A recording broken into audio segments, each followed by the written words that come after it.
In the sun-baked solitude of Prairie Junction, where the railroad cuts through miles of golden wheat fields, fate was about to orchestrate an unexpected reunion of two broken hearts.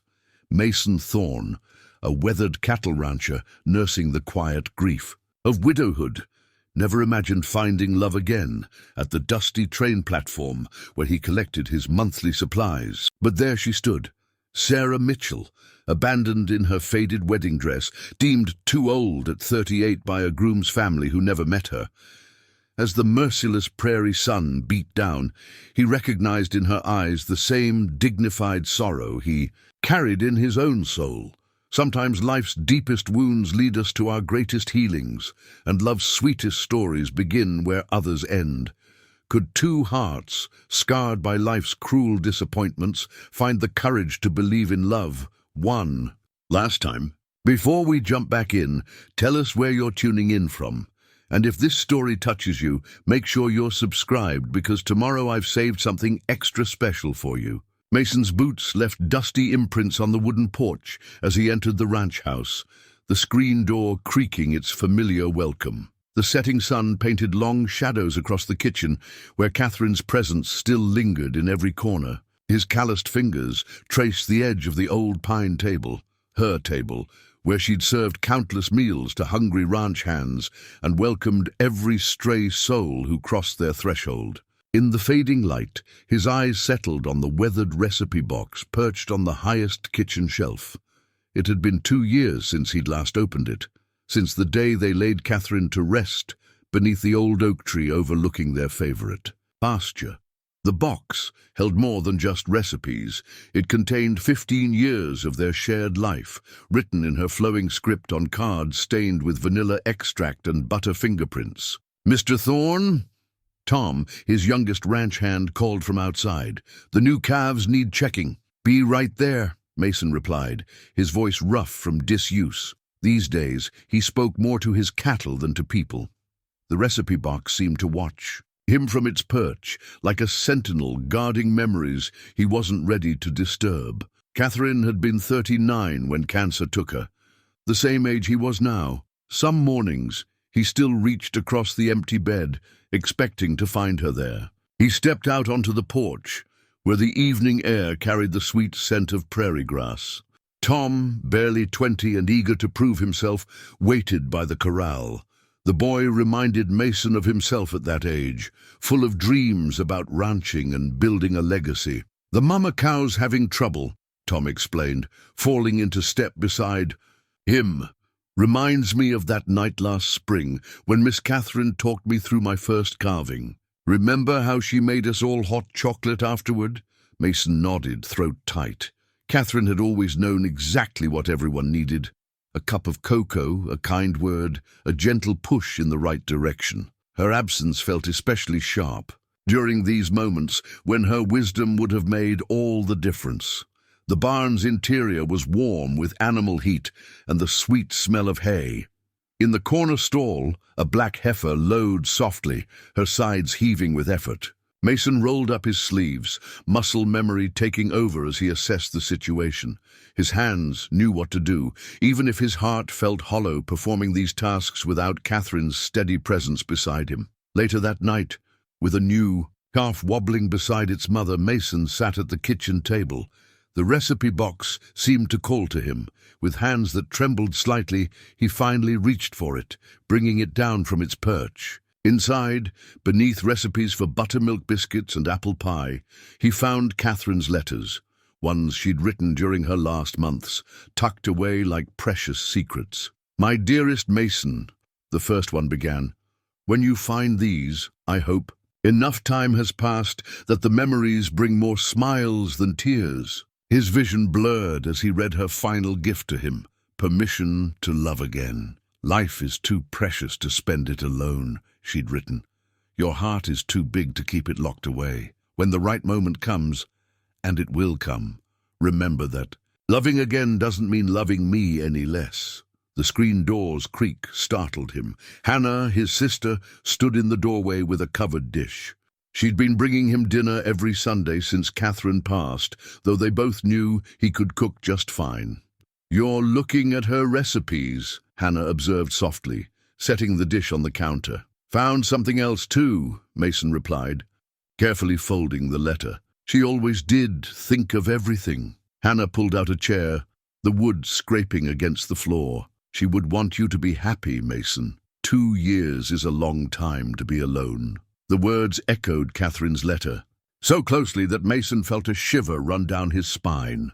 Outside, a warm breeze rustled through the cottonwood trees Catherine had planted along the drive, their leaves whispering like distant conversations. Sarah Mitchell sat rigid on the hard wooden bench at Prairie Junction, her fingers absently turning the gold band that now felt like a mockery. The morning sun glinted off the modest diamond, a ring chosen with such care by a man she'd never actually met. 6 months of letters, of shared dreams and gentle promises had led to this moment. Or rather, should have led to a different moment. Entirely. The telegram lay crumpled in her reticule. Family objects, marriage impossible, ring returned with regrets. 15 words to end what she'd thought would be her last chance at happiness. The station master had delivered it with awkward sympathy, then retreated to his office, leaving her alone with her humiliation. At 38, she'd known the risks of a mail-order arrangement, teaching in the same small Kansas town for 16. Years had left her with few prospects, watching as her students grew up, married, and began having children of their own. She'd been Miss Mitchell for so long that some days she forgot she had a Christian name at all. Her hands smoothed the wrinkles of her wedding dress, cream-colored cotton, practical yet pretty, sewn over long winter evenings. She'd chosen the fabric carefully, wanting something that would transition into a proper house dress after the ceremony. No point in waste, her mother had always said. Now it felt like she'd wasted more than just fabric. "Would you like some water?" "Miss." The station master's wife appeared, holding out a tin cup. Her kind eyes held no pity, just understanding. "I've got fresh biscuits too, if you're hungry." Sarah accepted the water but shook her head at the offer of food. "Thank you, Mrs. Henderson. You're very kind." Her voice remained steady, years of classroom discipline serving her well. She'd never let her students see her cry, and she wouldn't. "Break now. Trains run both ways," Mrs. Henderson said quietly. "No shame in going back home." But there was shame in returning to the whispers and sidelong glances, in facing her sister's well-meaning but insufferable pity. Emily, younger by 10 years and already blessed with 3 children, had warned her against this venture. "At our age," she'd said, though she was hardly old enough to use "our," "we must be practical about expectations." Sarah's fingers closed around the ring in her pocket. The smooth metal had warmed to her touch, no longer the icy weight it had been when she first pulled it from the telegram envelope. James Cooper had seemed so different from the local men who dismissed her as too educated, too independent, too set in her ways. His letters spoke of books they both loved, of his dream to build a proper library in his growing Montana town, of wanting a wife who could be a true partner. What his letters hadn't mentioned was his mother's determination to secure a younger bride for her only son, one with better prospects for providing grandchildren. Sarah had learned this from the station master, who'd overheard the family's heated discussion at the telegraph office earlier that morning. "Better to know now," he'd said gruffly before shuffling away to attend to his duties. Perhaps he was right, but knowledge was cold comfort on a day when all her hopes lay shattered on a station platform hundreds of miles from home. A distant whistle pierced the morning air, another train approaching. Sarah straightened her spine, years of posture, lessons becoming armor. She had money enough for a return ticket, and her position at the school probably remained open. Miss Wilson, who'd agreed to substitute, had been planning to marry in June anyway. The train grew larger, its approach stirring the hot air and lifting loose strands of hair from Sarah's carefully pinned chignon. She watched it with weary resignation, noting how the sun transformed the steam into a golden halo. There was beauty even in retreat, she supposed, though the thought brought little comfort. The ring in her pocket seemed to grow heavier with each passing moment. It represented more than just a broken engagement. It was every no she'd received. In life, every door closed because she was too much of this or not enough of that. Part of her wanted to fling it onto the tracks, let it be crushed beneath the approaching train's wheels. Instead, she gripped it tighter. Some battles weren't worth fighting, her father used to say, but that didn't mean you had to surrender your dignity. The screen door of the station office banged shut as Mason emerged with his monthly supply list. The sound made Sarah start, her hands instinctively clutching her reticule closer. She watched as he paused on the weathered boards of the platform, his eyes squinting against the harsh morning light. There was something in his bearing that spoke of careful dignity, the kind earned through years of facing whatever the day might bring. Mason noticed her tears before she realized she was crying. The sunlight had caught them, turning them into tiny prisms on her cheeks. Without thought, he reached into his pocket and withdrew a handkerchief, plain white cotton, pressed and folded, the way Catherine had taught him. A man should always carry two, she'd insisted, one for himself and one for someone in need. "Ma'am," he said, extending the carefully folded square. His voice was rough from disuse but gentle, like someone approaching a startled deer. Sarah hesitated before accepting the offering. The handkerchief was clean but well worn, the kind of practical item that spoke of a man's character. A small CT was embroidered in one corner in faded blue thread. "Thank you, Mr. Thorne? Mason Thorne." He shifted his weight, boots creaking on the platform boards. "My ranch is about 10 miles east." She dabbed at her eyes, careful not to smudge what remained of her composure. "Sarah Mitchell, I should apologize for being such a spectacle." "No need for apologies out here, Miss Mitchell. Prairie's seen worse than a few honest tears." The simple truth in his words loosened something in her chest. "Mrs. Henderson offered me biscuits," she said, not knowing why she shared this detail. "I couldn't accept. Somehow that seemed like admitting defeat." Mason nodded, understanding, written in the lines around his eyes. Sometimes the kindness of strangers is the hardest thing to bear. The station master emerged from his office, pointedly busying himself with the arrival board, though no trains were due for hours. His wife appeared in the doorway behind him, her face a mixture of concern and curiosity. "I should return your handkerchief," Sarah began, but Mason raised a weathered hand. "Keep it. Seems like you might have more need of it than I do today." A ghost of a smile touched Sarah's lips. "The initials, they're not yours." "No, ma'am. They belong to my wife, Catherine." He paused, the word "belonged" hanging heavy in the air. "She passed 2 years ago." "I'm sorry," Sarah said, and meant it. There was something in the way he spoke of his wife that made her own. Situation seemed smaller, less devastating. "Life has its own ideas about our plans sometimes," Mason said, looking out across the prairie where heat waves danced above the tall grass. "Catherine used to say that God closes doors, so we'll notice the windows." Sarah's fingers traced the embroidered initials. "And have you found any windows, Mr. Thorne?" The question surprised them both. It wasn't the kind of thing she normally asked strangers, nor the kind of thing he normally answered.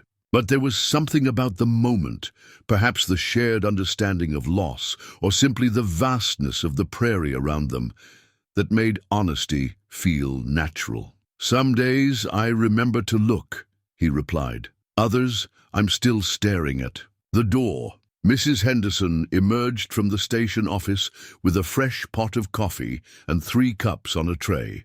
She set them on the bench beside Sarah without comment and retreated, her footsteps echoing on the wooden planks. Mason poured 2 cups, offering one to Sarah. The coffee was strong and hot, its familiar bitterness an anchor in a world that had stopped making sense hours ago. "Thank you," she said, and they both knew she meant more than just the coffee. They sat in comfortable silence, watching heat mirages dance across the distant prairie. The coffee cooled in their cups, and somewhere a meadowlark called to its mate. Sarah's fingers still held the handkerchief, its soft cotton bearing witness to this strange moment of connection between two people who had expected to spend the day alone with their respective sorrows. The afternoon sun had begun its slow descent. When the station master emerged again, a yellow telegram form clutched in his hand. He hesitated, glancing between Mason and Sarah before approaching. "Miss Mitchell," another message came through. He held out the paper with an apologetic expression. "From your sister Emily." Sarah accepted the telegram, her fingers trembling slightly.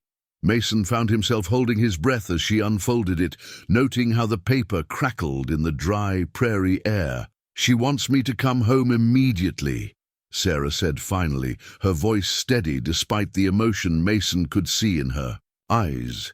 "She's already arranged for my old position at the school to be held." The station master cleared his throat. "Next eastbound train comes through at sunset, about 3 hours from now." He paused, then added, "No charge for the ticket change, miss.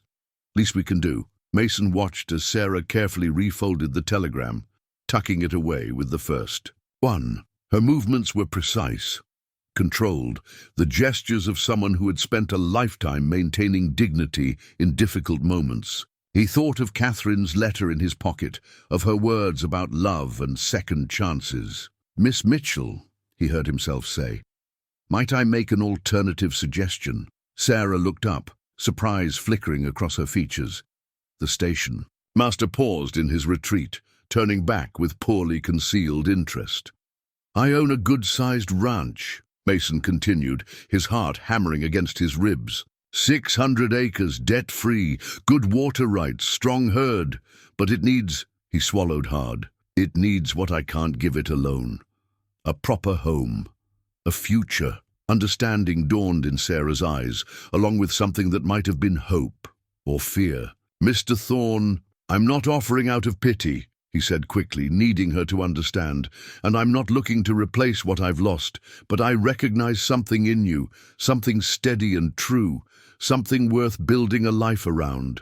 The station master had given up any pretense of leaving, standing rooted to the platform as if carved from the same wood as the support beams. Through the office window, Mrs. Henderson's face appeared and disappeared like a prairie moon behind clouds. "We're strangers," Sarah said softly, though Mason noticed she hadn't said no. "We're both people who understand loss," he replied, "and hope, and the courage it takes to try again." He reached into his pocket, withdrawing Catherine's letter. "My late wife wrote me something before she passed, about how love isn't meant to be locked away. I didn't understand until today, sitting here, watching how you faced your disappointment. With such grace." Sarah's fingers found Catherine's handkerchief, still folded neatly in her lap. "You're suggesting marriage? Today? Judge Wilson stays late at his office on Thursdays," the station master interjected, then reddened as both Mason and Sarah turned to look at him. "Just mentioning it." Mason felt a smile tugging at his lips, his first genuine smile in longer than he could remember. "What do you say, Miss Mitchell? Shall we disappoint your sister and surprise my ranch hands in one fell swoop?" For a long moment Sarah was silent. Mason could almost see the thoughts racing behind her eyes, all the practical concerns, the risks, the potential for more heartbreak. But there was something else too, a spark of adventure that reminded him of Catherine's letter. Life is too precious to spend it alone. "You should know," Sarah said finally. "I'm considered rather strong-minded for a woman my age. I have opinions about books and education. I'm not very good at being decorative." Mason's smile widened. "My cattle don't care much for decoration, Miss Mitchell, but they've been known to appreciate a strong mind now and then." The station master's wife burst from the office, unable to contain herself any longer. "I've got a cake," she announced. "Not a proper wedding cake, mind you, but I baked it fresh this morning, and I can press your dress, miss, if you'd like." Sarah looked down at her cream-colored cotton dress, then back at Mason.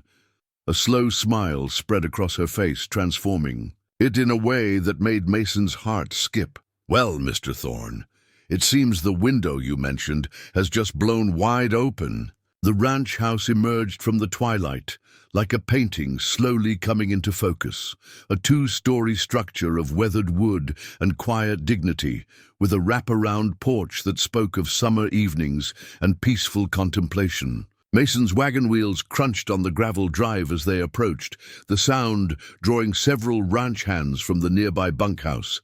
In her lap, Sarah held the iron key Mason had given her after the hasty ceremony. Judge Wilson had raised an eyebrow at their request, but had conducted the proceedings with proper solemnity, seeming to recognize something genuine in their unconventional arrangement. Now, as the wagon rolled to a stop, the key's weight felt both promising and terrifying. "That's Tom by the corral," Mason said softly, nodding toward a young man whose expression wavered between curiosity and confusion. "And that's Burke and Henderson by the bunkhouse. Good men, all of them." Sarah nodded, noting how the ranch hands tried to mask their surprise at seeing a woman in a wedding dress seated beside their boss. Their attempts at casualness might have been comical under different circumstances. "Mr. Thorne," Tom called out, stepping forward. "We weren't expecting—" His voice trailed off as he searched for appropriate words. "Mrs. Thorne and I were married this afternoon," Mason said, the new name falling from his lips with careful reverence. He climbed down from the wagon and moved to help Sarah descend. "She'll be making her home with us now," the key pressed against Sarah's palm as she accepted Mason's assistance. Her cream-colored dress, somewhat wrinkled from the journey, caught the last rays of sunlight. She heard a sharp intake of breath from the bunkhouse direction and realized these men had known Catherine, had mourned her alongside Mason. Her arrival must seem like a ghost stepping into reality. "Welcome home, ma'am," Tom said finally, removing his hat. The others followed suit, a gesture of respect that brought unexpected tears to Sarah's eyes. Mason's hand found the small of her back, steady and reassuring, as he guided her toward the porch steps. The wooden boards creaked a familiar welcome beneath their feet. At the door, he stepped back slightly, making space for her to use the key. Sarah's hands trembled as she fitted the iron key into the lock. The mechanism turned with a solid click that seemed to echo across the prairie itself. The door swung open, revealing a home that held both welcome and challenge in its shadows. The kitchen came first, clean but bearing the unmistakable signs of a house maintained by a man alone. The curtains hung slightly crooked, and dishes were stacked in practical but joyless efficiency. A recipe box perched on a high shelf caught her eye, and she remembered Mason's earlier mention of Catherine's culinary legacy. "I know it's not what you expected," Mason said quietly, watching her take in her new domain. "When you packed for a different life this morning." Sarah turned to face him, still holding the key. In the fading light, his features held a vulnerability that touched her deeply. "Life rarely gives us what we expect, Mr. Thorne. Sometimes it gives us something we didn't even know to hope for." A shuffling sound drew their attention to the doorway, where Tom stood awkwardly holding Sarah's carpet bag. "Burke's bringing—" "The trunk, Mom," he said. "We'll just set everything in the parlor unless you'd prefer otherwise." "The parlor will be fine, thank you," Sarah replied, her teacher's voice carrying natural authority. Tom nodded and retreated, leaving them alone in the kitchen's growing shadows. Mason moved to light the lamp on the table, its warm glow creating a circle of intimacy in the gathering dusk. "There's bread and preserves," he offered. "I'm not much of a cook, but—" "Then we'll learn together," Sarah said, surprising herself. With the certainty in her voice, she placed the key deliberately on the table, no longer just a piece of iron, but a symbol of the choice they'd both made. "Though I should warn you, my cooking has been known to surprise people." A genuine smile crossed Mason's face. "I look forward to being surprised, Mrs. Thorne." The new name hung in the air between them, not quite comfortable yet, but full of possibility. Outside, the ranch hands' voices drifted through the evening air, discussing the day's miracle in hushed, wondering tones. Inside, a man and woman who had begun the day as strangers stood in their shared kitchen. watching lamplight dance across walls that held one life's memories and another life's promises. Dawn found Sarah standing at the kitchen window, coffee cup warming her hands as she surveyed the overgrown rectangle that had once been Catherine's garden. Morning glory vines had claimed the fence posts, their purple flowers just beginning to open in the early light.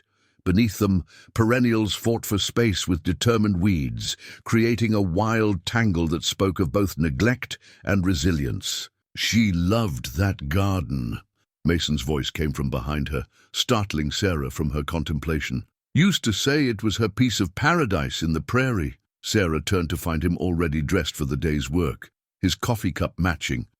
Hers, one of the small domestic rhythms they'd discovered in their first week together.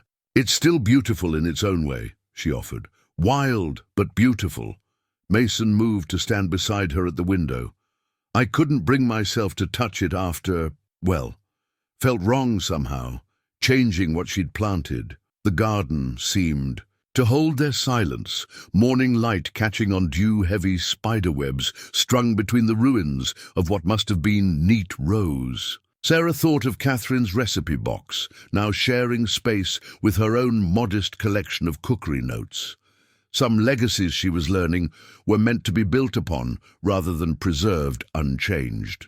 What if, she said carefully, we didn't change it so much as restore it, give it room to be what it was meant to be again? Mason's reflection in the window showed a complex mix of emotions. You wouldn't mind working in her garden? I think, Sarah replied, choosing her words with care, that gardens are meant to grow. Like people, like, she hesitated, then finished softly, like love. The morning silence held a different quality now, thoughtful rather than heavy. Outside, a meadowlark began its morning song, and the sounds of the ranch hands beginning their day drifted in from the direction of the stables. I've got some of her old garden journals, Mason said finally, in the study. Never could bring myself to move them. Sarah set her coffee cup down with quiet determination. Then perhaps that's where we should start, though I should warn you, my experience with gardens is mostly theoretical. The schoolhouse had a small vegetable patch, but a genuine smile touched Mason's lips. Catherine killed 3 rose bushes before she got the hang of it, said the prairie had to teach her its own ways of growing things. Their laughter, shared in the morning light, felt like another small victory. These moments had been coming more frequently, brief connections over shared meals, quiet conversations as they settled into their new routine. Last night, she'd found him reading one of the books she'd brought from her teaching days, and they'd talked about literature until the lamp oil ran low. Tom mentioned the general store's getting seed catalogues in next week, Mason said, his voice holding a note of careful hope. If you'd like to look through them. For the garden, Sarah felt something warm unfurl in her chest. Not the desperate hope she'd carried to Prairie Junction as a mail-order bride, but something steadier, more grounded. I'd like that very much. The sound of pots clattering in the bunkhouse reminded them of the day ahead. The men will be wanting breakfast soon, Sarah said, moving toward the stove with growing confidence. She'd learned quickly that ranch hands were far more appreciative of hearty food than perfect presentation. Sarah, Mason said, using her given name with careful deliberation. They were still finding their way with names, with the intimacy of marriage formed in haste but growing in measured steps. Thank you for seeing possibility where I saw only the past. She turned back to him, struck by how the morning light softened his features. The past doesn't leave us, she said softly. It just makes room for what comes next. As if in answer, a morning breeze stirred the garden's wild growth, creating waves of movement in the tangled green. Through the window, Sarah could almost imagine the garden it would become. Not Catherine's garden exactly, but something new, something that honored what was while embracing what could be. Like their marriage, it would require patience, care, and the courage to let beauty find its own way of blooming. The first Sunday after their marriage dawned clear and cool. Sarah stood before the modest washstand, pinning her hair with careful precision, when she heard Mason in the hallway. He carried something wrapped in faded velvet, his steps deliberate, as he made his way to their shared bedroom. "I thought," he said, hesitating in the doorway, "you might want to add your family's names." He unwrapped the package, revealing a leather-bound Bible, its pages gilt-edged but worn with years of handling. "It's tradition in the Thorne family, recording our histories together." Sarah's hands stilled on her last hairpin. Through the mirror, she watched as Mason placed the Bible on the small table between their sides of the bed. Its presence there felt significant, a bridge between past and present. "My father was a preacher," she said quietly, turning to face him. "Did I mention that? He kept our family Bible just like this one. Emily has it now." Mason opened the cover carefully, revealing pages of flowing script spanning generations. "Catherine added her family's line here," he said, finger-tracing a column of names. "She said a marriage isn't just two people, but two histories coming together." Sarah moved to stand beside him, their shoulders nearly touching as they looked down at the recorded lives. Birth dates, marriage dates, death dates, all carefully preserved in different hands. She found Catherine's name, written in Mason's strong script, with a death date that made her heart ache for his loss. "Look here," Mason said softly, turning to a blank space beside their hastily recorded marriage date. "Room for your family, too. Your parents, grandparents, all of them. They're part of our story now." Sarah traced the empty space with gentle fingers. "Papa would have liked that. He always said family trees need new branches to stay strong." She paused, then added, "Though I doubt he imagined his daughter's branch growing quite this way." A comfortable silence fell between them as Mason pulled out the chair for her at the small writing desk. She sat, accepting the pen he offered, and began to write. Her father's name came first, Reverend James Mitchell, born in Ohio, laid to rest in Kansas soil. Then her mother, her grandparents, the aunt who taught her to love books. "Margaret Rose Mitchell," she said as she wrote. Her mother's name.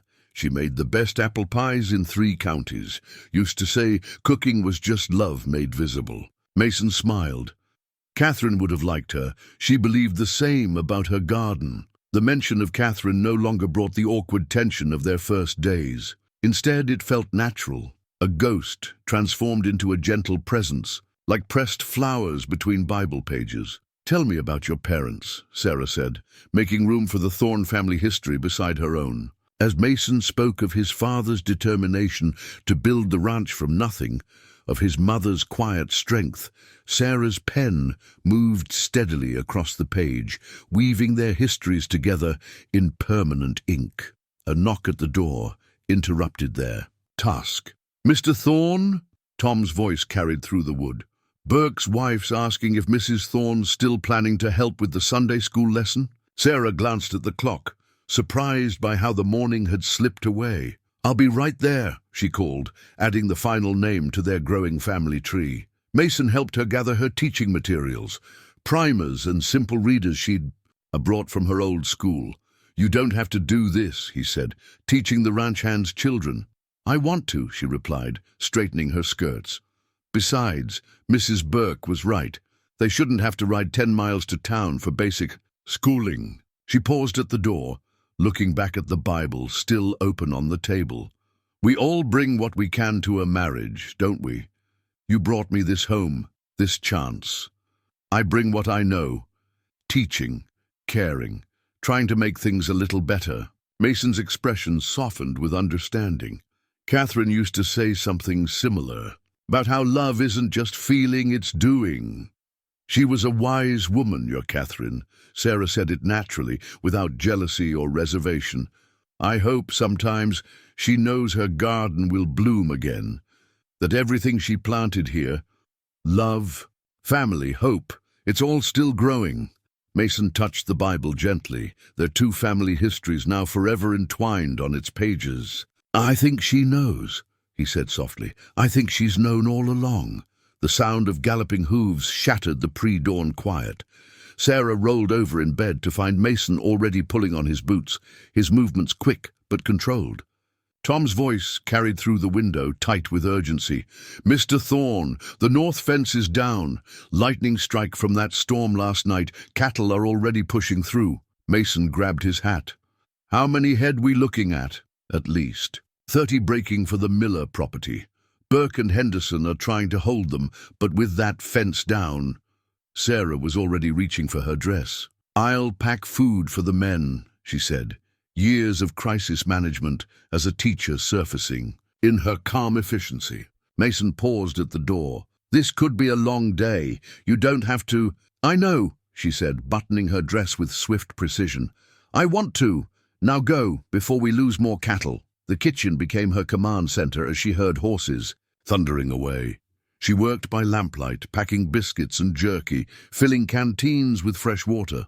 Through the window, she could see more riders heading north, neighboring ranches answering the emergency call, the way people did out here, where survival meant cooperation.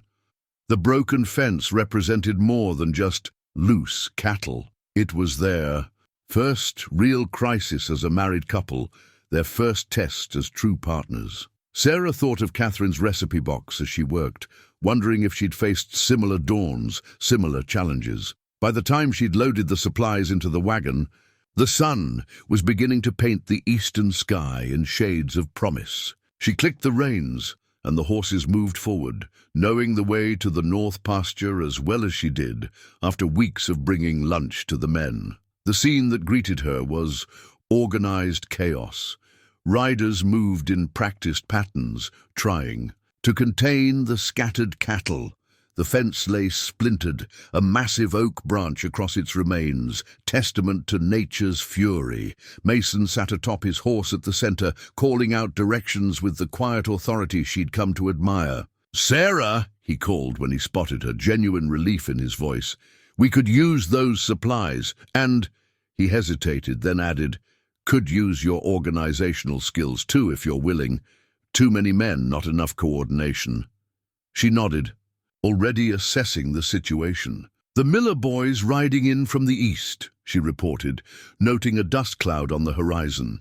"And I saw the Jenkins men heading this way as I drove up. How do you want them deployed?" Mason's eyes held a mix of surprise and appreciation. "You've been studying the ranch operations." "I'm a quick study," she said, allowing herself a small smile. "And I used to organize school pageants with 60 children and twice as many opinions. This isn't so different." For the next several hours, Sarah became the nerve center of the operation. She stationed herself by the broken fence with her wagon as a landmark, directing arriving helpers, distributing water and food, and relaying messages between groups of riders. Her teacher's voice carried across the prairie with surprising authority. Mason worked alongside the other men, his shirt darkening with sweat as they wrestled new posts into position. The fence had to be repaired even as they worked to recover the scattered cattle, a complex dance of immediate need and long-term security. "You're good at this," he said during a brief water break, his voice holding newfound respect. "Keeping everything moving, everyone organized." Sarah handed him a fresh canteen. "Different skills, same purpose. We're building something here, aren't we? Not just a fence." He understood her meaning. They worked in seamless tandem now, his experience with the land matching her gift for organization, his physical strength complementing her strategic mind. When Tom rode up with news of the last cattle being herded back, their shared smile felt like a private victory. The sun was setting by the time the fence stood complete. Neighbors began riding for home, their departures accompanied by knowing looks at how naturally Mason and Sarah worked together. The crisis had revealed something to the community.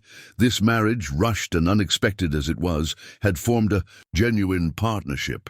"Thank you," Mason said, as they loaded empty canteens into the wagon, "for being here, for understanding what needed doing." Sarah looked at the repaired fence, solid and true against the darkening sky. "This is my home now," she said simply. "My life, my responsibility." She paused, then added softly, "Our future." Mason's hand found hers, work-roughened fingers intertwining. With quiet certainty, The broken fence had forced them to face their first challenge together, and in meeting it, they'd built something stronger than wood and wire: trust, understanding, and the deep satisfaction of shared purpose. The letter arrived on a Tuesday, tucked between seed catalogues and a newspaper from back east. Sarah recognized the handwriting immediately, the careful penmanship of James Cooper, the man who'd left her standing in her wedding dress at Prairie Junction. Mason was out checking the herd when she found it, and for a long moment she simply stood in the kitchen, letting the familiar weight of uncertainty settle over her. "Mail's here, Mrs. Thorne," Tom called through the screen door already. Heading back to his duties, he'd taken to delivering anything personal directly to the house, a gesture of respect that still warmed her heart. Her fingers trembled slightly as she broke the seal. The paper was expensive, the kind used for business correspondence, and she could smell a hint of tobacco, James's preferred blend. "My dear Miss Mitchell," the letter began, as if her marriage to Mason had never happened, "I write to express my deepest regrets regarding the unfortunate events at Prairie Junction.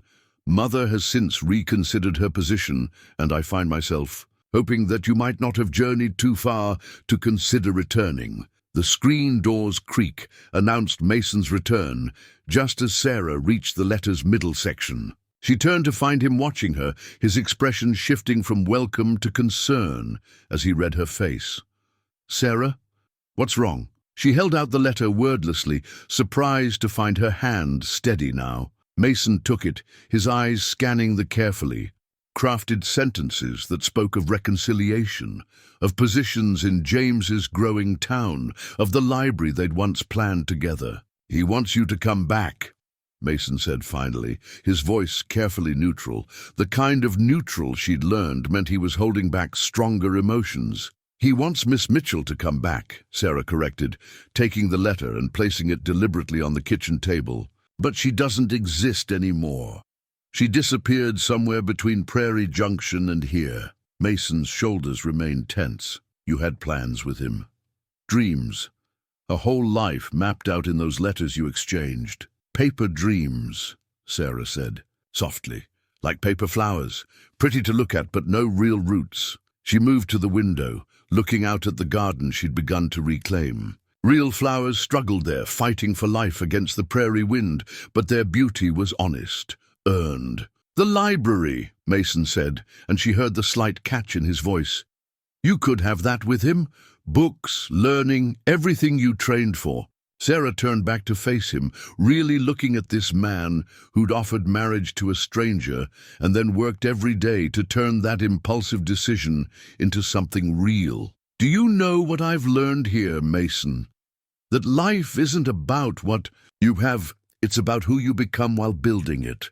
She crossed to Catherine's recipe box, now sharing space with her own teaching materials and garden journals. "I'm building something here, with you. The school for the ranch children, the garden, our home. It's not the life I imagined, but it's real. It has roots.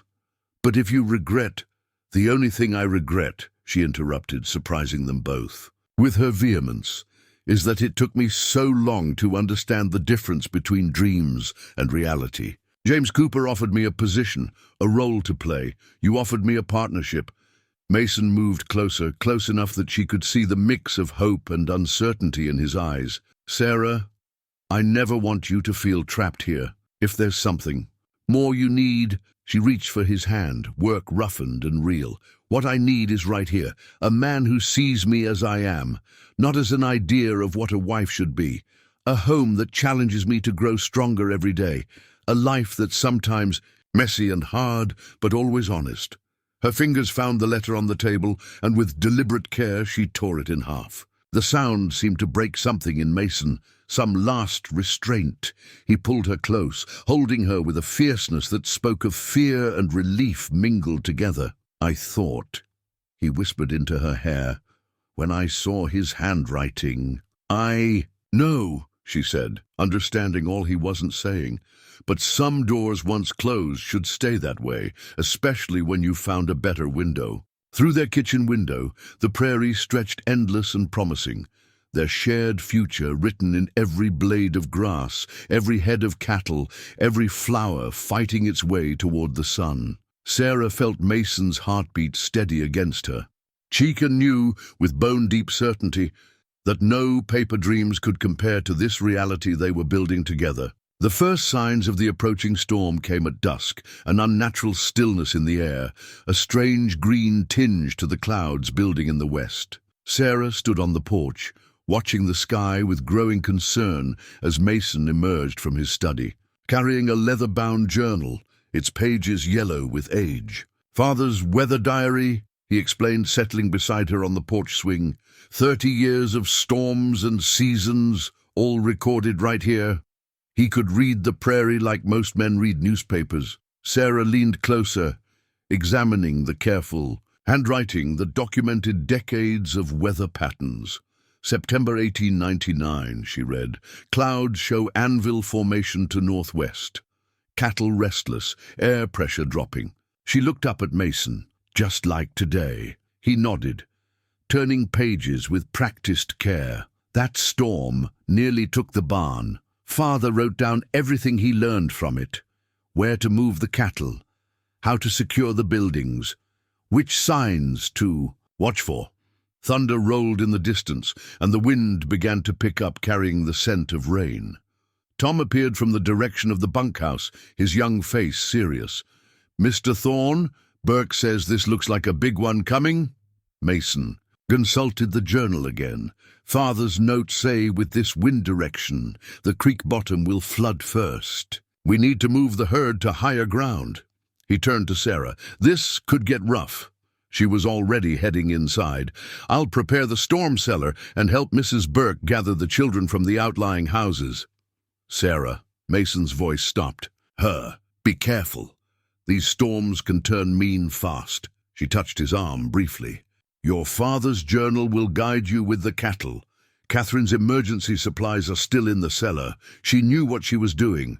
"Between their wisdom and our determination, we'll weather this." The next hours passed in a blur of activity. Sarah worked with the efficiency she'd learned as a teacher, organizing families, distributing supplies, keeping the children calm with stories and quiet games in the storm cellar. Above, she could hear the wind rising to a howl, punctuated by crashes of thunder that made the younger children jump.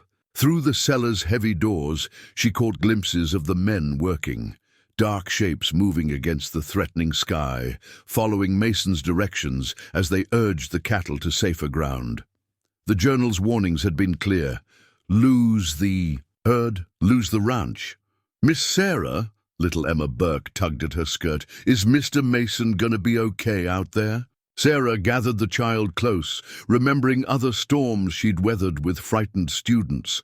"Mr. Mason knows this land better than anyone, sweetheart, and he has his father's wisdom to guide him." A particularly violent gust rattled the cellar doors.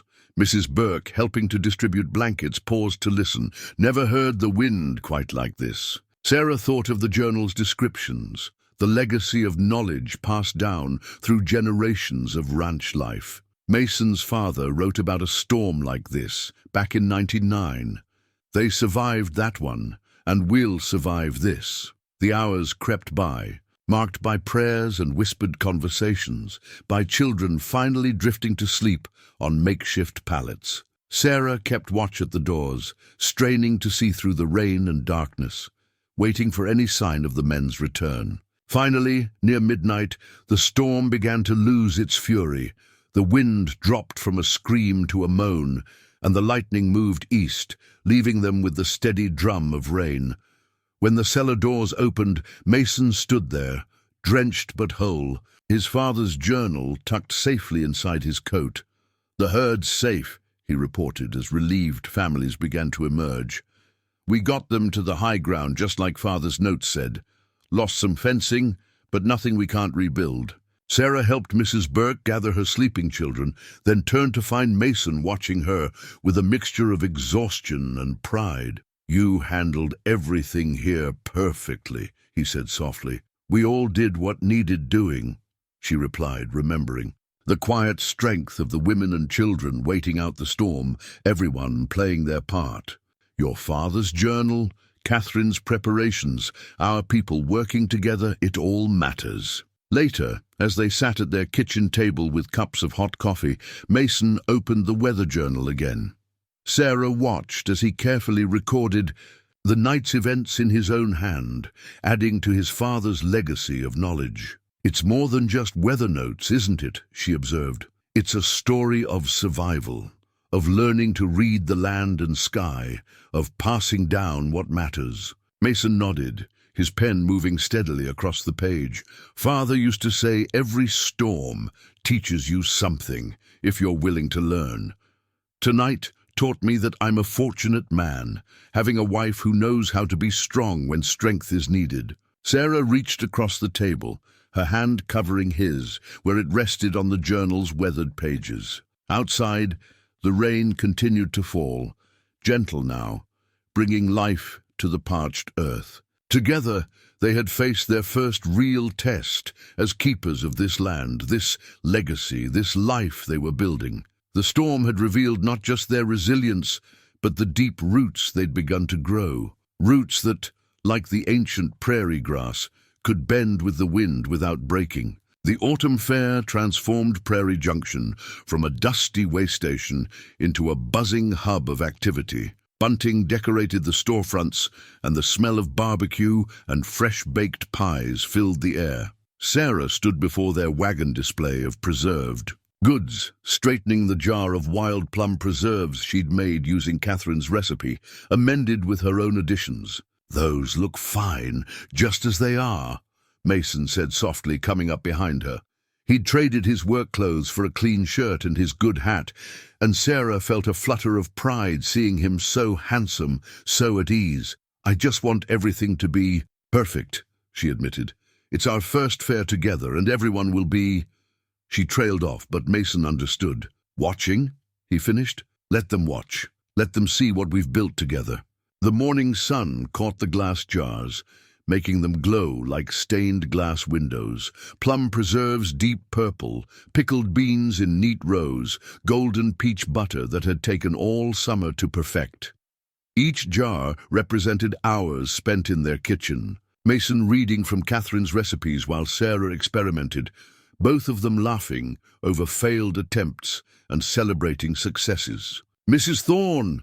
Emma Burke came running up, her braids flying. "Mama says the judging's about to start." Sarah smoothed her best dress, dark blue cotton that Mason said brought out her eyes, and tried to quiet her nervousness. This wasn't just about preserves. This was about belonging, about proving she was more than just the woman who'd arrived in a wedding dress meant for another man. The judges moved slowly down the row of displays, making notes and exchanging whispered comments. Sarah recognized Mrs. Henderson from the station, now serving as head judge, and tried to read her expression as she lifted the plum preserves to the light. "Interesting color," she heard Mrs. Henderson say. "Deeper than usual.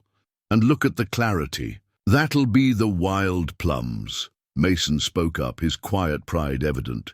Sarah found them growing along the creek bed where Catherine's old trees used to be, said they had more character than the cultivated kind. Mrs. Henderson's eyes softened.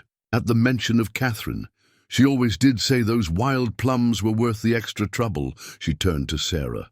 "You've done her recipe proud, Mrs. Thorne, and added your own touch, I think." Sarah nodded. "A bit of orange peel and vanilla bean. Catherine's notes mentioned experimenting with different flavors, so I thought—" She stopped, suddenly aware of the small crowd gathering around their display. "Well," Mrs. Henderson said, pinning a blue ribbon to their display board, "I'd say both you and Catherine were right.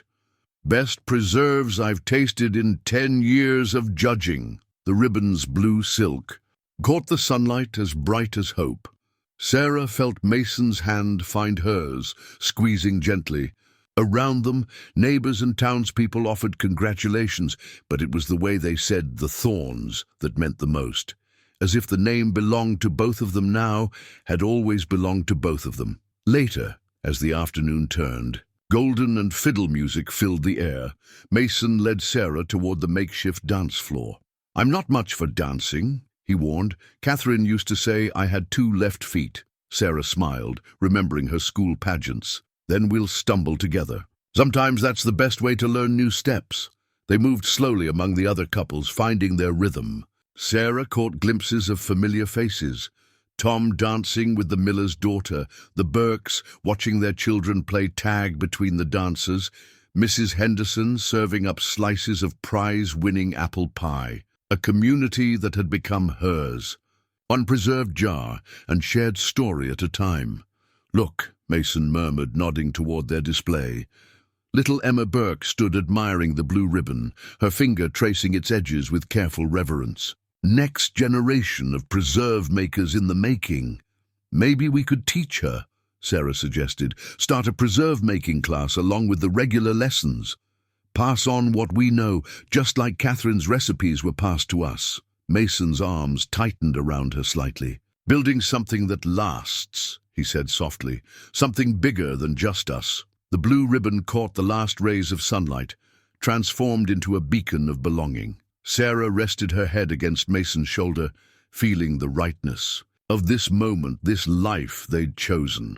They'd taken 2 separate stories and preserved them together, creating something new and sweet and lasting, like wild plums transformed by patience and care into something precious. The letter arrived wrapped in Emily's familiar, flourished handwriting, but it was the second envelope inside, addressed in their father's shaky script, that made Sarah sink into her kitchen chair. The last letter she'd received from him had been 4 years ago, when he'd retired from the pulpit. "Bad news?"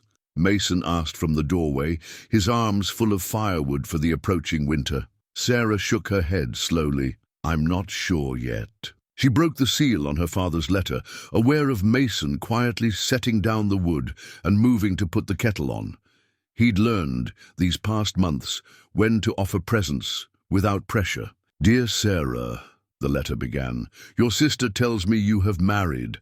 A rancher, she says, though she knows little else. I find myself thinking of your mother's last words to me, that our greatest test of faith is learning to trust in joy. We didn't plan for—" The kettle's whistle made her jump. Mason poured 2 cups of tea, setting one beside her with the same care he showed handling newborn calves or Catherine's recipe box. "Papa's had a stroke," she said finally, looking up. "From the pages. He's recovered mostly, but Emily thinks I should come home to help care for him." The words felt strange in her mouth. Home having become this kitchen, this man, this life they'd built together. Mason settled into the chair across from her, his face carefully neutral. "When would she want you to go?" "That's just it." Sarah spread the letters on the table between them. "Emily's letter talks about coming home for good. She mentions a teaching position opening up at my old school. Talks about how Papa needs his family around him." She met Mason's eyes.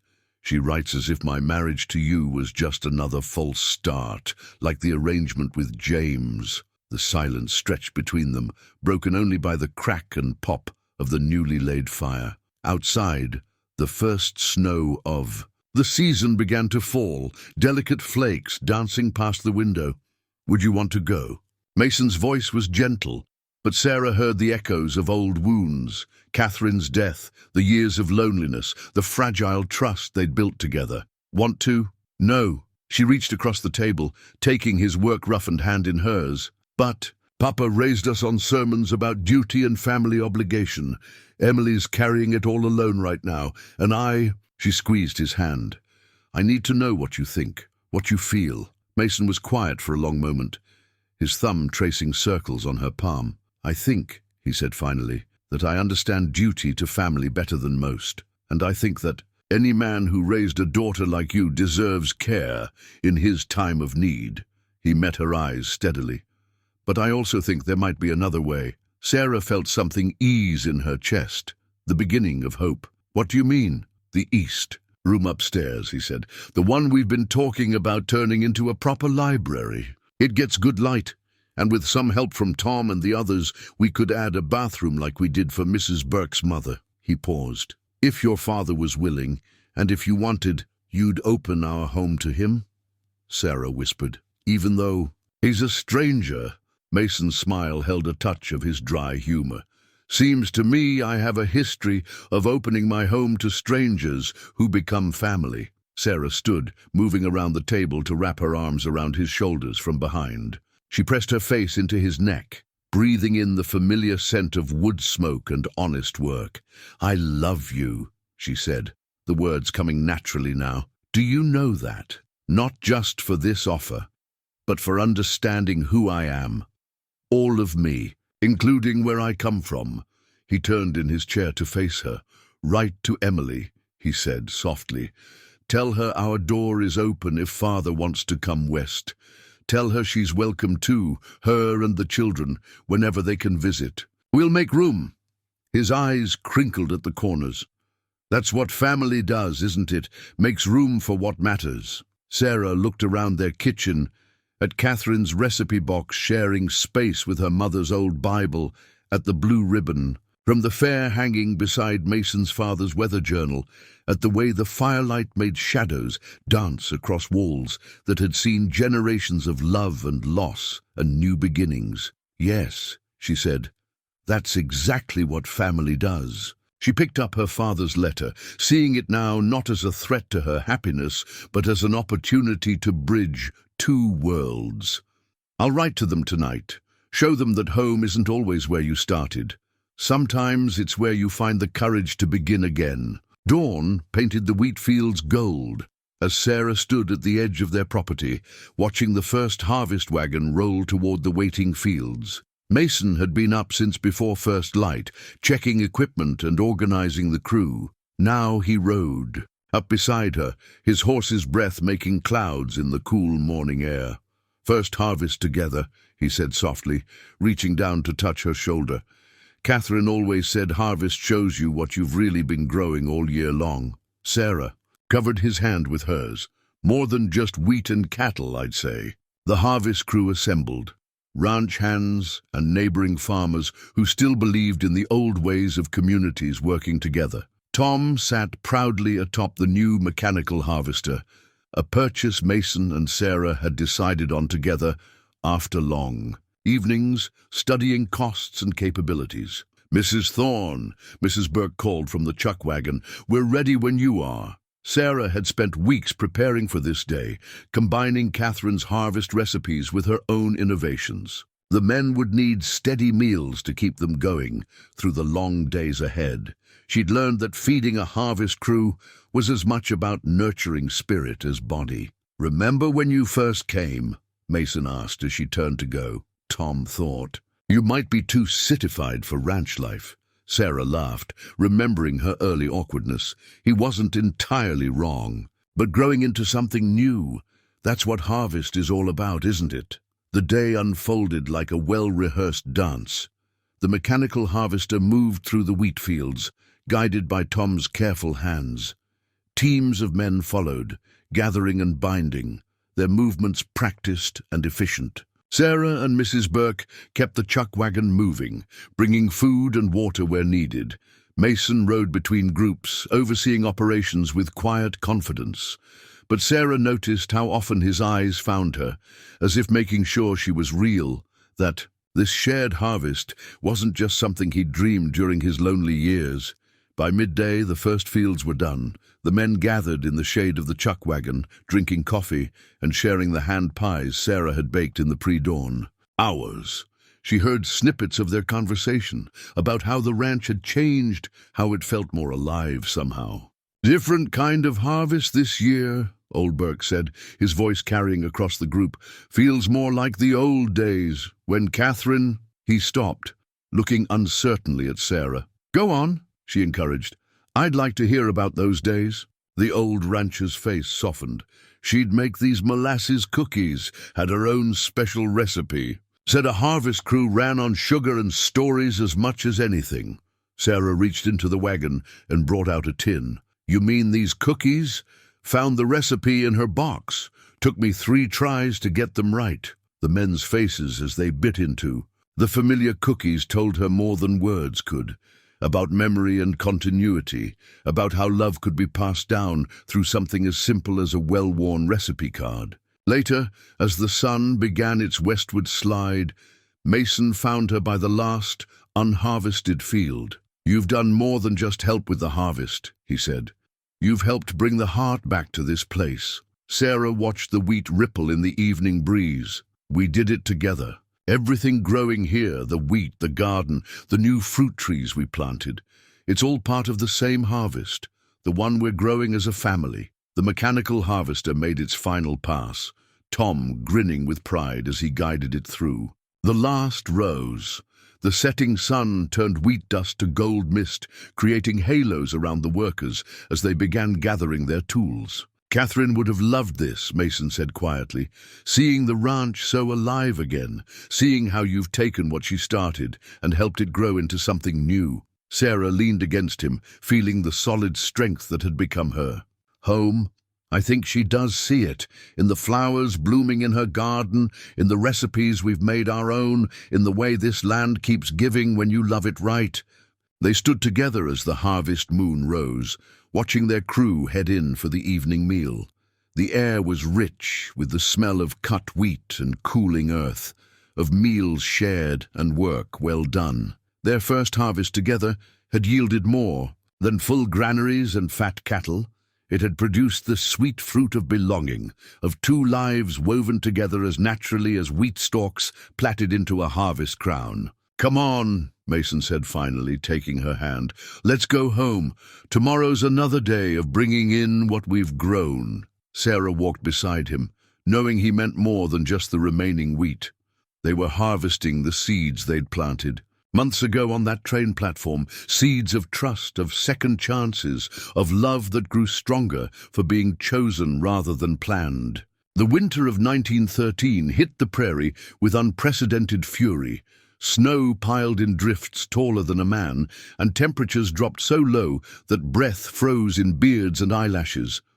Sarah stood at the window of their bedroom, watching Mason and the men struggle through another morning of breaking ice on the cattle troughs when she remembered the trunk in the attic. Mason's grandmother made it, Catherine had written in her journal, a wedding quilt meant to last generations. On the coldest nights, it carries the warmth of all the loves that came before. Sarah climbed the attic stairs, shivering as her lantern light fell across the old trunk. Inside, carefully wrapped in muslin, lay the quilt, a masterpiece of tiny stitches and intricate patterns, each piece telling part of the Thorne family story. "Sarah," Mason's voice carried up the stairs. "Where are you?" She gathered the quilt, in her arms, feeling its substantial weight. "In the attic. I found something we need." Mason met her at the bottom of the stairs, snow melting from his coat. His eyes widened at the sight of the quilt. "Grandmother's wedding gift. I couldn't. I know," she said softly, understanding how some memories needed time before they could be touched. "But I think she'd want it used now, when we need it most." That evening, as wind howled outside like a living thing, they sat together beneath the quilt in front of the fire. Sarah's fingers traced the patterns while Mason told her the stories behind each one. The star pattern from his grandmother's journey west, the interlocked rings from his parents' courtship, the tiny flowers Catherine had added along one border. "There's room here," Sarah observed, touching an empty corner, "for our own piece of the story." Mason's arm tightened around her. "What would you add? Perhaps a fence post," she smiled, "or a jar of wild plum preserves, or maybe—" She hesitated, then placed his hand over her middle, where the smallest of swellings had just begun to show. His intake of breath was sharp, his hand trembling, slightly against her. "Sarah, are you certain? As certain as spring follows winter," she said softly. "Though we'll need Dr. Wilson to confirm it properly when the road's clear." The news seemed to warm the room more than any fire could. Mason pulled her closer, his face a mix of joy and wonder that reminded her of their wedding day. Under the E.I. quilt, their hands remained linked over the promise of new life. The following days tested their strength as the winter deepened. Supplies ran low in the bunkhouse, forcing them to reorganize and share what they had. Sarah turned Catherine's recipes into lessons in stretching provisions, teaching Mrs. Burke and the other ranch wives how to make hearty soups from seemingly nothing. At night, beneath their grandmother's quilt, Sarah and Mason planned for the future. They talked of converting the small room next to theirs into a nursery, of how their child would grow up knowing both Catherine's garden and Sarah's books, of the legacy of love and resilience they would pass on. The worst night came, when two pregnant heifers went into labor during a blizzard. The temperature had dropped so low that the men's lanterns kept freezing shut. Sarah organized a relay of hot water and blankets from the house to the barn, wearing Catherine's old coat, which still smelled faintly of garden herbs. "You shouldn't be out in this," Mason protested when he found her making another trip through the snow. "Neither should you," she countered, "but here we are. Life doesn't wait for fair weather." Together they worked through the night, saving both calves and their mothers. When dawn finally broke, pale and precious through the storm clouds, they made their way back to the house, exhausted but triumphant. Mrs. Burke had kept the fire going and the coffee hot. "Like watching a miracle," she said as they shed their frozen outer layers. "You two working together like that, almost as if we'd always been meant to find each other." Sarah finished, sharing a smile with Mason. "Sometimes the hardest winters bring the sweetest springs." That night, wrapped in the quilt that had witnessed generations of love, Sarah felt the first flutter of movement beneath her heart. Mason's hand found the spot immediately, as if their child had called to him. "Your grandmother's quilt," Sarah murmured sleepily. "It really does hold the warmth of all the loves that came before. And the ones yet to come," Mason added softly, his voice full of promise. Outside, the winter winds continued their fierce dance across the prairie, but inside, beneath the quilt's protective embrace, their small family grew stronger with each passing day. They had found in each other not just warmth, but the kind of love that could weather any storm, one stitch, one day, one shared challenge at a time. Spring arrived like a gentle awakening, melting winter's harsh memories into streams of promise. Sarah sat at the kitchen table, her growing belly pressed against its edge, carefully sorting through the newly arrived seed catalogues. Beside her lay Catherine's garden journal, open to pages filled with notes about planting times and soil preferences. "The seed order came in," Mason announced, stepping through the door with a wooden crate. His eyes softened at the sight of her, the way they always did now. "Mr. Henderson said these were the varieties you specified." Sarah reached eagerly for the packets, each one a promise of something new. "Look," she said, holding up one with particular reverence. "These are from Catherine's favorite supplier. Her notes say their climbing roses are especially hardy." "Roses?" Mason settled into the chair beside her, his hand naturally finding its way to rest on her belly. "I thought we were focusing on practical things, vegetables for canning, herbs for medicine." "Life needs beauty as much as practicality," Sarah replied, covering his hand with hers. "Besides, these aren't just any roses. They're the same variety Catherine planted the year you were married. Her journal says they survived that terrible drought in solitude. Their child chose that moment to kick, making them both smile. At 6 months along, the baby was active, especially when Sarah worked in the garden. "Already a farmer," Mason would joke, though his voice always held a note of wonder. "I've been thinking," Sarah said, spreading the seed packets out like playing cards. "What if we expanded the garden, not just for us, but for teaching?" She pulled out a rough sketch she'd made. "We could add a section here for the children to learn about growing things. Mrs. Burke says her Emma can't stop talking about the preserves we made last fall." Mason studied the drawing, his expression thoughtful. Teaching gardens. Catherine would have loved that idea. He paused, tracing the planned layout with his finger. "You're building something here that goes beyond just plants, aren't you?" "I'm building on what she started," Sarah corrected gently. "What you both started. A place where things grow. Plants, yes, but also knowledge, community, family." She sorted through the packets until she found the herbs. "Look at these healing plants that Catherine wrote about. We could teach the women of the ranch about them, pass on her knowledge. The morning light streamed through the window, catching the gilt edges of Catherine's journal and making the seed packets glow like stained glass. Outside, the prairie was beginning to green, early wildflowers dotting the warming earth with splashes of color. "Tom's been clearing that patch behind the garden," Mason said. "Says it gets good morning light. Would that work for your teaching space?" Sarah's heart swelled with love for this man who consistently made room for her dreams. "It would be perfect. We could set up some benches, maybe a small shelter for shade." She stopped laughing. "Listen to me, planning like I'll be able to do heavy garden work any time soon. That's what community's for," Mason reminded her. "Mrs. Burke was just saying yesterday how the women want to help prepare for the baby. Why not put them to work in the garden too?" As if summoned by their discussion, a knock at the door revealed Emma Burke, her face bright with anticipation. "Mama said to ask if you needed help with the spring planting, Mrs. Thorne." Sarah exchanged a smile with Mason. "Actually, Emma, we were just talking about starting a special garden for teaching. Would you like to be our first student?" The girl's eyes lit up as Sarah showed her the seed packets, explaining how each one needed different care, different conditions to thrive. Mason watched them, his expression soft, before quietly excusing himself to check on the morning's ranch work. Later, as Sarah and Emma planted the first seeds in small containers to start indoors, Sarah felt the perfect rightness of the moment. Here was Catherine's legacy growing in new directions, like the climbing roses that would soon grace the garden walls.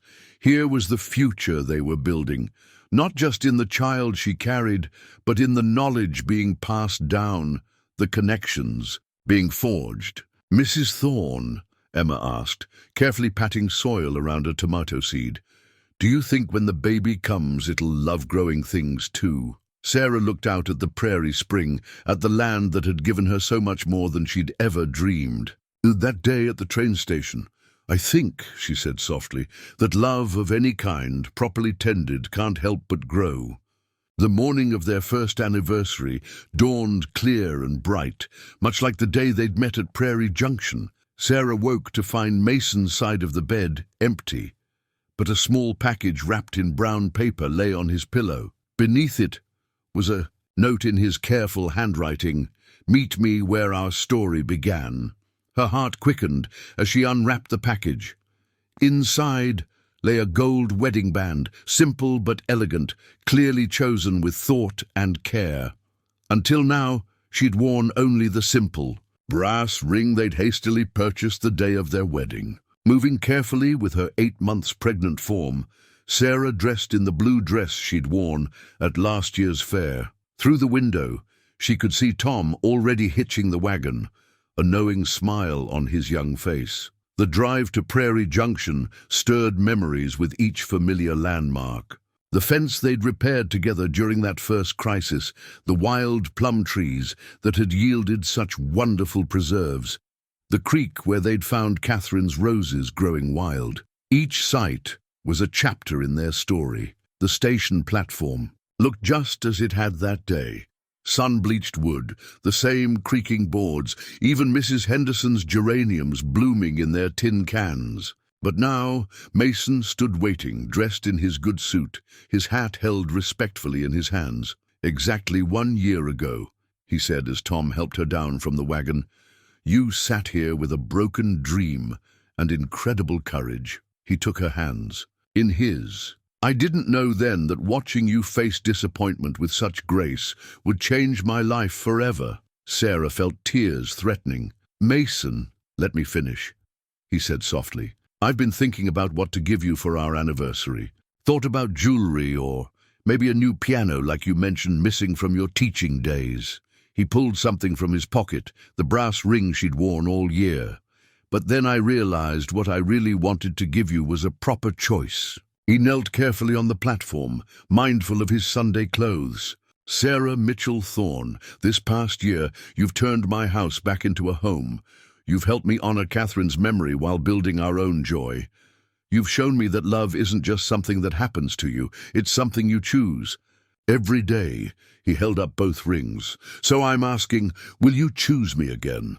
Not in haste or desperation, but with the knowledge of exactly who we are together. Sarah was fully crying now, remembering another man's rejection on this very platform, remembering how that ending had led to this beautiful beginning. "You wonderful, foolish man," she said through her tears. "I choose you every morning when I wake up and every evening when I fall asleep.